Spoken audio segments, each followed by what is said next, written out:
साधारण व्यक्ति की है जिसने अपनी कठिनाइयों को पार कर राजा विक्रमादित्य की मदद से अपनी किस्मत को बदला। यह कहानी आपको अपनी परिस्थितियों से लड़ने की प्रेरणा देगी। बहुत समय पहले उज्जैनी नामक नगर में एक साधारण किसान माधव अपनी पत्नी और बच्चों के साथ रहता था।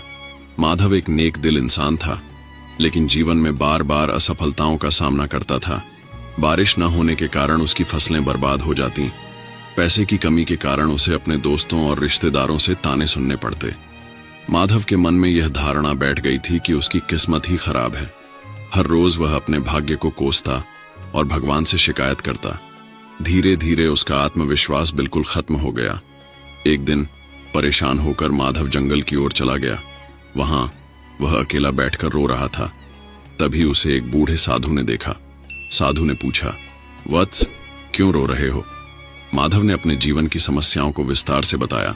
साधु ने ध्यान से सब सुना और कहा, यदि तुम सच में अपने जीवन को बदलना चाहते हो तो राजा विक्रमादित्य के पास जाओ, वे तुम्हारी सहायता अवश्य करेंगे। माधव को यह सुनकर आशा की किरण दिखाई दी। साधु ने उसे उज्जैनी के राजमहल तक पहुंचने का मार्ग बताया। माधव कई दिनों की यात्रा के बाद उज्जैनी पहुंचा।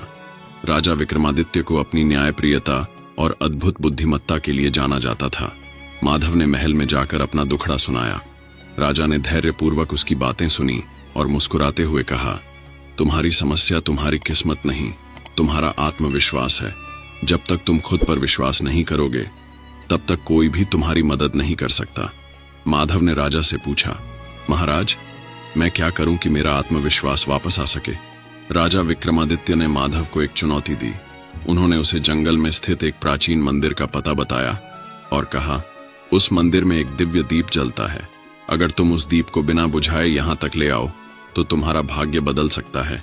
लेकिन ध्यान रहे, रास्ता खतरनाक है और तुम्हारी हिम्मत की परीक्षा होगी। माधव ने अगले ही दिन यात्रा शुरू की। जंगल घना और भयावह था। रास्ते में उसे कई मुश्किलें आईं।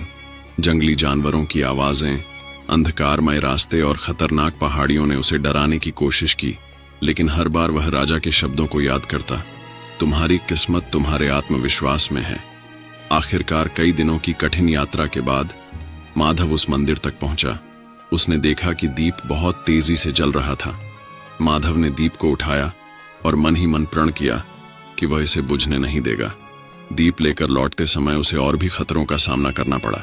तेज हवाओं ने दीप को बुझाने की कोशिश की, लेकिन माधव ने अपने कपड़ों से दीप को ढक लिया। भूख और थकावट ने उसे कमजोर करने की कोशिश की, लेकिन उसने हार नहीं मानी। आखिरकार माधव दीप को लेकर राजा विक्रमादित्य के दरबार पहुंचा।